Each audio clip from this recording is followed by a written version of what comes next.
Hey, welcome back everyone. We're again here broadcasting from my apartment in Queens, New York, continuing our broadcasts Monday through Friday on this new coronavirus, this CCP virus. Today we're going to be starting off going into the Chinese regime's new propaganda campaign, and I'm going to go over some information, what they're saying, and debunk some of it.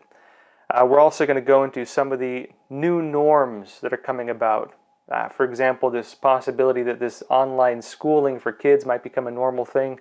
Also going to be talking about expansion of government controls and surveillance. I'm going to be tying all this together, showing the picture of where things are heading right now. Now folks, that said, if you haven't already, please don't forget to like and subscribe. Again, we really need your support.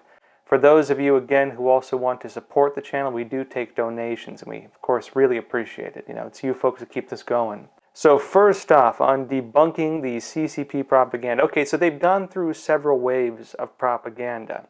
The first wave was the internal cover-up. There's nothing going on. We have it under control. Don't worry about it. No human-to-human transmission, the whole 9 yards. And of course, once it went global, they had to think of another narrative to try to cover that up. And so what do? They flipped it to the United States. Said the Americans brought the virus here during the war games in Wuhan. They said it's the American coronavirus. In fact, some different reports have said that in China, a lot of people actually believe, they call it the USA virus. Once that narrative died down after the U.S. went after them, then they started playing the victim, saying, oh, well, we need U.S.-China cooperation. We need harmonious relationships. Now that investigations are underway, now that some lawsuits are being weighed in terms of how responsible the CCP was behind this, they're trying to paint themselves as being the responsible ones and the United States, specifically, as being the irresponsible ones. And we're going to go into some of the things they're talking about now. And so they're claiming that the USA was warned. They're claiming the Chinese regime held off the virus and gave other countries time to prepare for it. And they're calling for peace, while at the same time they're launching verbal, at least psychological attacks on the US. Now, we're going to start off with a Twitter battle with the FCC commissioner and one of the main Chinese regime spokespersons, and it ended with something pretty interesting. The CCP is claiming that it cannot be held financially liable for the virus spreading abroad for its actions on two grounds. One, that they locked down Wuhan. In other words, they're saying because of our acts to prevent this from spreading, you should thank us.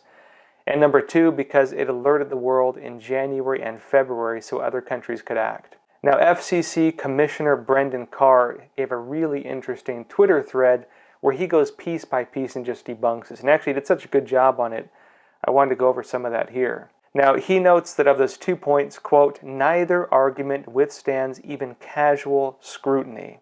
He continues, he notes the Wuhan lockdown claim is nonsense. The regime's failure in this respect is one of the most significant and direct causes of the global spread of COVID.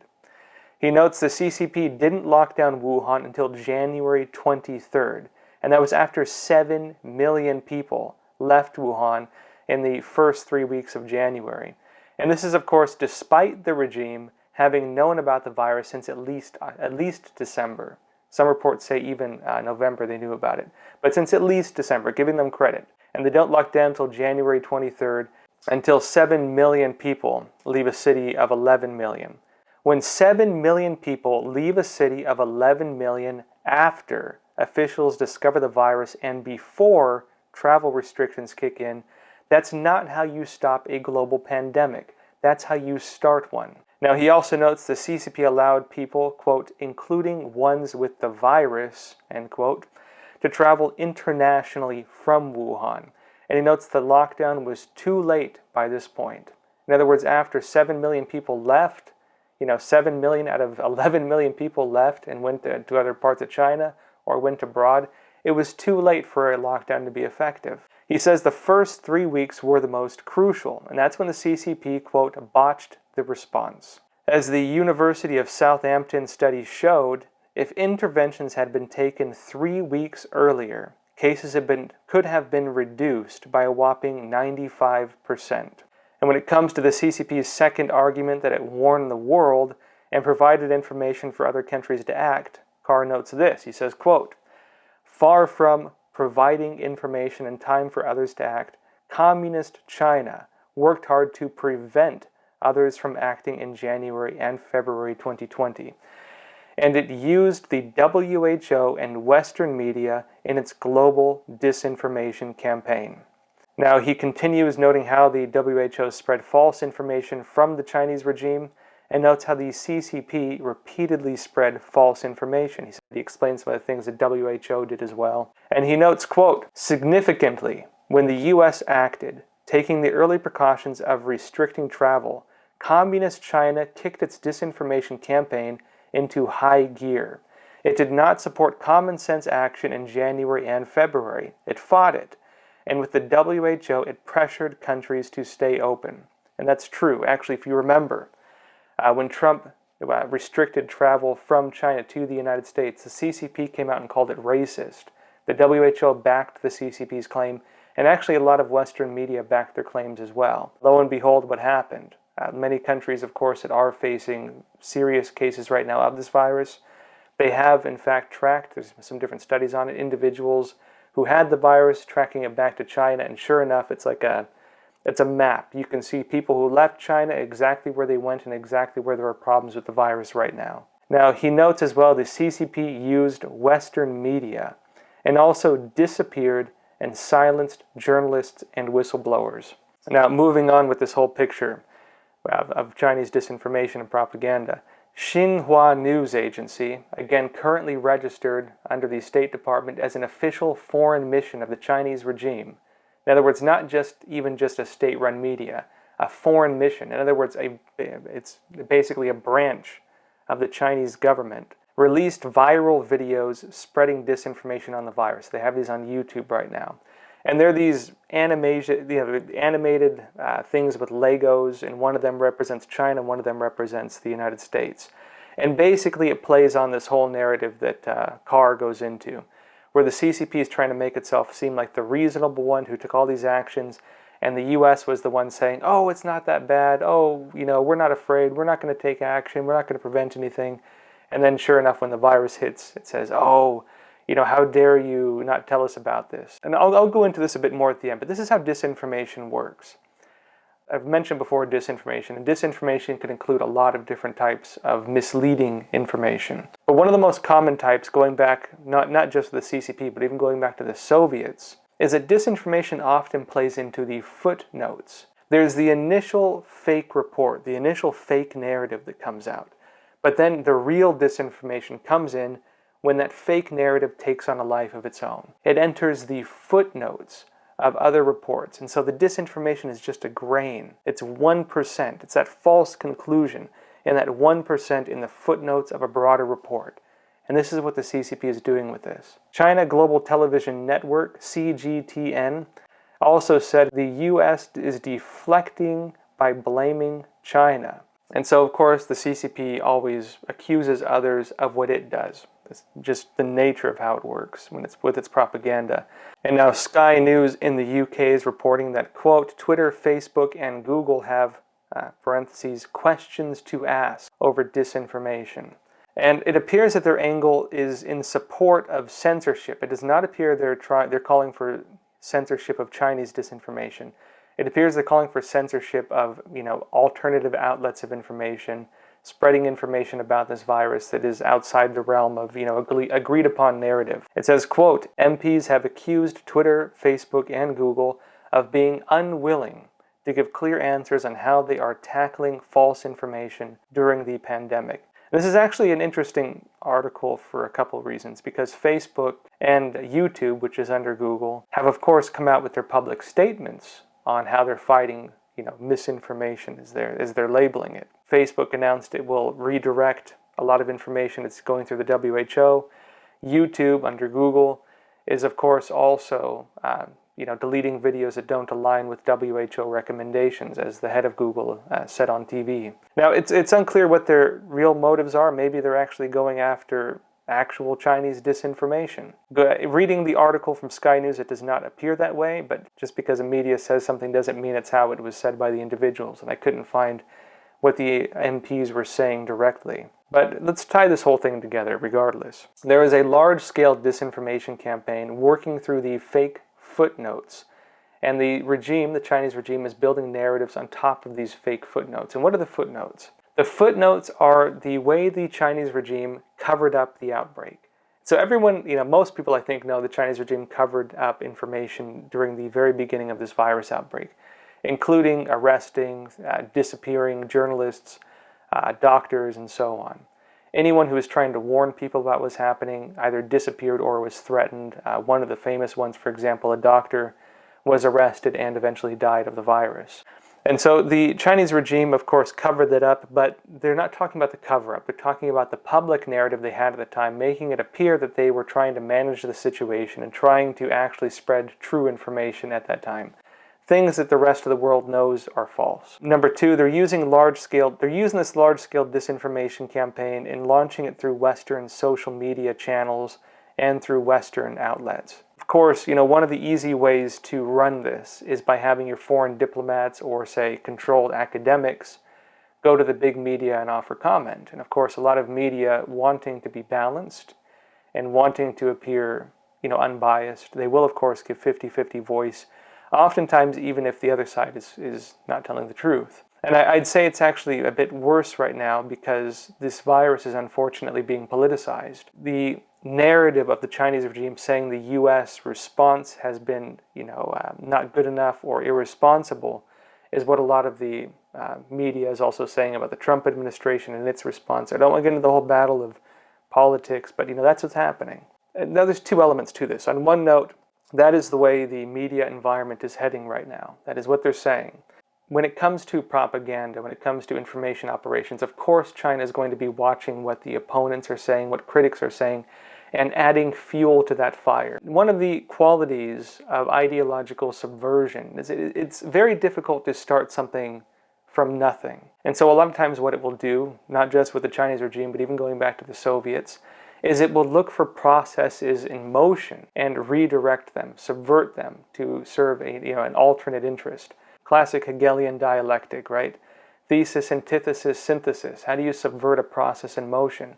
If something is developing, if there's an anti-war movement, it might be totally legitimate. It might have good arguments. But being a movement opposing, say, the government or opposing a government policy, especially when the movement itself would benefit a foreign power, it's easy to send in a couple individuals to either give money to, become influencers within, or manipulate their own channels within it to gain additional attention, say through the media, through other, say, grassroots organizations and so on. It's very easy to subvert processes in motion when you have the resources for it. And so when it comes to the Chinese regime with their current disinformation campaign, personally it does seem like they're latching on to the criticisms being levied against the Trump administration because the criticisms actually fit its own interests in terms of what it's trying to achieve. And now this does raise a few questions. One is, of course, the Chinese regime is using Western channels to spread this disinformation. They're going through Western platforms like Twitter, YouTube, Facebook, and so on.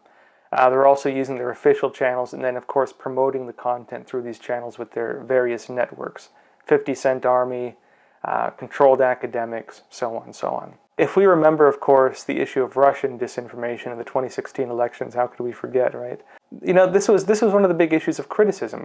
One of the big issues we face right now is that we are in an election cycle, and these narratives, whether we like it or not, that the virus has been politicized, and specifically the narratives the CCP is pushing are, of course, basically the way a lot of the discussions are going right now, trying to stir up the next big controversy, which is, did Trump act responsible with handling this virus?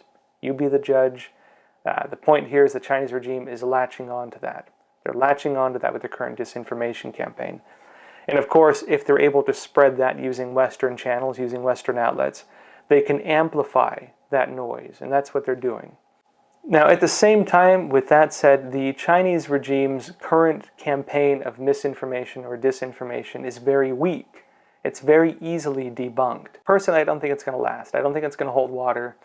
And in fact, although, of course, I did criticize the media a bit for siding with them or aligning themselves with them, you've seen both sides. The media a lot of the big media have been playing both sides of the narrative. They have been criticizing it a bit. They've been supporting it a bit. So it's not one or the other. The Chinese regime can't stop what's coming. It can't prevent the wave of what's coming. It can make these narratives to sway public opinion, but it's not something that's going to affect, federal investigations and eventual trials, possibly within world courts, possibly within each individual country. And Trump's talking about, for example, using sanctions as a way of, say, holding the Chinese regime responsible. So it doesn't appear they have any way out of this. Now, moving on, the world could be very different once this whole virus ends. One of the issues you have when a crisis hits is that new systems, new ways of life, new practices can be tried and tested. And of course, if people come to like them, if governments come to like them, as things are happening now, there's a possibility that they will stay, that things will not go back to normal. And so we're seeing two trends emerge right now. One is the online education, kids going to school from their homes, online learning. And the other is working from home.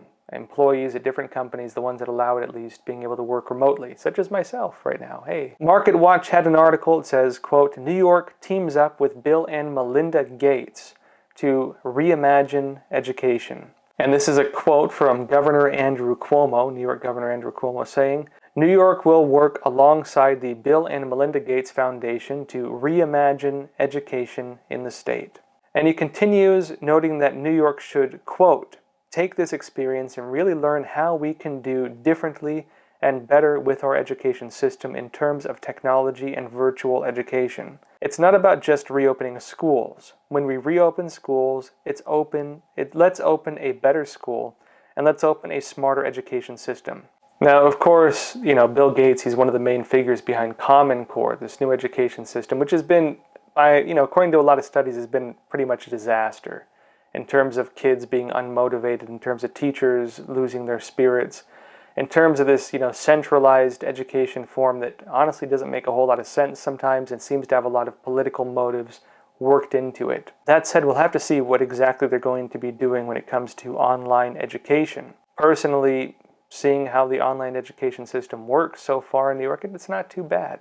Maybe it is better if kids get to stay home and do their school. A couple issues that will come up is, one, what about working parents? You will either have to have one parent stay home, have a babysitter, which in New York is about as expensive as one parent having to work anyways, or you're going to have kids home alone doing their schoolwork. It's very likely, I think, based on my analysis, they're going to have optional in-building education. In other words, if you don't have the conditions, maybe you can send your kids in still.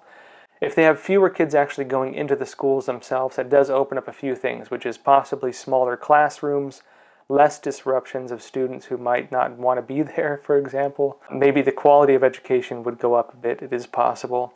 At the same time, there's also the possibility that it would create issues of, income inequality, which in New York is one of the big things that they're focused on. Wealthy parents could afford, very likely, to either have a babysitter or have one parent stay home, which raises the issue of families that can't afford to have one family member stay home or can't afford to have a babysitter, which could mean that maybe they're going to give additional benefits for schooling to kids who need that. And realistically, if they do get rid of some of the physical schools, maybe that will open up the budget for that. Newsweek is reporting 54% of Americans want to work remotely regularly after coronavirus pandemic ends. In the UK, it says, this is from the Straits Times, Britain to recommend sweeping changes to workplaces after coronavirus lockdown. And USA Today is reporting, quote, working at home had a positive effect on productivity during the pandemic. Realistically, actually, too, that if parents end up working from home, maybe it does make it easier for them to have their kids at home. And maybe if there's more tolerance for parents working from home, it'll make that easier for the kids to stay home as well and not need a babysitter. Actually, that might be, in my opinion, maybe that's a good thing. Kids get to have more time with their parents. Now, I had a friend, for example, who grew up in the Soviet Union. And he was telling me that, he moved to the U.S. and he was pretty young. He said that actually, even though the quality of education he had in Russia was better in terms of math and science and things like this, it was more technical, he said he felt he learned more in the U.S. He got more value out of it. And actually, he said it wasn't because of the education system. It was because of the social environment. He learned how to interact with people going to American schools. He learned, social values, how to make friends and have your place within a community. That's what he got from his school. That said, with Common Core, you don't really have a whole lot of that anyways. And I mean, of course you do maybe between classes, but it's pretty robotic and dehumanized in my opinion. And so maybe it won't make a huge difference. At the same time, what does it mean for our society when the isolation of our culture that we already have to some extent becomes institutionalized? When the institutions themselves no longer require, or maybe even eventually fully allow, for direct communication between people. For kids, for example, if online learning becomes the norm, then of course it's not really allowed for most of them to have in-person learning. What does that mean for friendships? What does that mean for the normal lives that kids have always lived until very recently? Maybe that won't be such a big thing, maybe not, at least not for the generation currently, but we'll have to see. You know, this is possibly a big shift for society overall. And of course this won't be everybody, won't be everyone. But my analysis is one of the issues we have in society is already this isolation. A lot of people feel cut off from each other as it is because of, technology and these things. And if that becomes a norm for workplaces, that becomes a norm for schools, that isolation is going to become even more intense. And so people who suffer from, say, depression, from other issues like that, from not feeling they have connections with people, I think these are things we need to watch for as these shifts in society start taking place. Another shift in society taking place, the expansion of government controls and surveillance. MSN reports, quote, "Cell phone monitoring is spreading with the coronavirus. So is an easy tolerance of surveillance." In New York City, for example, they're going to start this, or actually New York State, they're going to be starting this tracking. And so in other words, trying to find out people who had the virus, who did they have contact with, how can we track it? Part of that's going to be done through cell phone analysis and app analysis. They don't elaborate on it, but of course, when you download an app on your cell phone, a lot of times that data is available. Sometimes it's sold. Things like, of course, the big social media platforms will track you oftentimes not just on their platform, but even off-platform through, tracker cookies and advertisers and things like this, which is why if you search for, say, a product you're interested in buying, you might start seeing an ad for that all over the place. It's just how these technologies fund themselves. It's not free. Free on the surface, not free in essence. And so they're going to be using this data to try to figure out the connections between individuals. Already in New York, we're tolerating it. This is an expansion of surveillance that people are, of course, not really rising against at all, and they're tolerating it. The Straits Times is reporting, quote, "Apple, Google ban use of location tracking in coronavirus contact tracing apps." Now this actually is interesting because, of course, your cell phone does track your GPS location. In fact, even if you turn it off, they can still track it. For example, I've mentioned before that police databases, one's available to most police officers in most states. If they get an individual's phone number, for example, they can of course trace that individual's, not just your phone number, but phone location, relationship to other phones within the vicinity of where that individual went, which of course is tied to individuals, what usernames the person uses, what email accounts are associated with them. And so there's a lot of data that is collected. This isn't a secret. I would say it's probably not widely known, but it's not a secret. And so this technology does exist. It's interesting that Apple and Google are banning the use of location tracking in these coronavirus tracing apps, which may suggest that at least Apple and Google will not be providing information like this, although that doesn't go to say other companies that might be doing, apps and so on that do trace this information. A federal judge has ruled Illinois' stay-at-home order is constitutional. And also WhatsApp, this chat program, of course, probably a lot of us have on our cell phones, comes up with chatbots for users to check coronavirus facts. So in other words, this chat program itself now has built-in fact checkers. Who fact checks the fact checkers? And so what do we have here? The bigger picture of it. We have a broader tolerance of surveillance. We have a broader tolerance of being traced. We have, of course, legalization, at least in some regards, rules that it's constitutional to have stay-at-home orders. In other words, the government can order that if they so deem it necessary. And also apps, not just social media platforms, but even bots now, on the platforms itself that we use, might have built-in systems to tell us what are the facts and what are not the facts. Big businesses being able to dictate not just the information we're exposed to and what we're being told is true or false. A lot of people can think for themselves. A lot of people know to go to, they know to check multiple sources of information and try to figure things out themselves, but not everybody is like that. There are people who, if, WhatsApp tells them that something's false, they might just believe it, and they're not going to hear anything otherwise. And you can only predict the amount of, say, friend or family chats that are going to end abruptly once one of them says, you're spreading fake news because WhatsApp told me so. Now, one issue that we're facing is that, again, when you're in a time of crisis, when you're in a time when new ways of life become necessary, or it is necessary to some extent for the government to expand its powers, there's always the question of what do we become used to during that time? What becomes normal during that time? And once that time is over, what happens to the platforms, the systems, the institutions that we created during that time? This is, of course, one of the things a lot of people are concerned about. What does this mean for the expansion of government power? If a government, for example, builds a new platform, builds a new system, like they are in New York with this whole education system, for example, or having, for example, Bloomberg come in and do this tracing cell phone program. If they go and build a system for that, if they build a platform for that and technologies for that, what's going to happen when the crisis is over? Do they turn it off? Do they throw it in the trash? Or do they, refocus it for something else? It is an issue of, do you relinquish the additional powers you've been given once you've created them?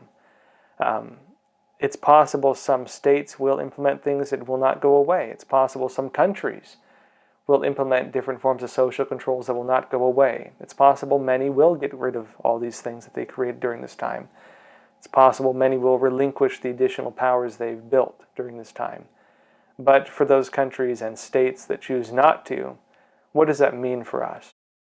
Now, with that said, folks, let me know what you think. Agree with me, disagree with me, have other ideas altogether. Leave them in the comment section below. Again, if you haven't already, please don't forget to like and subscribe. Again, we really need your support.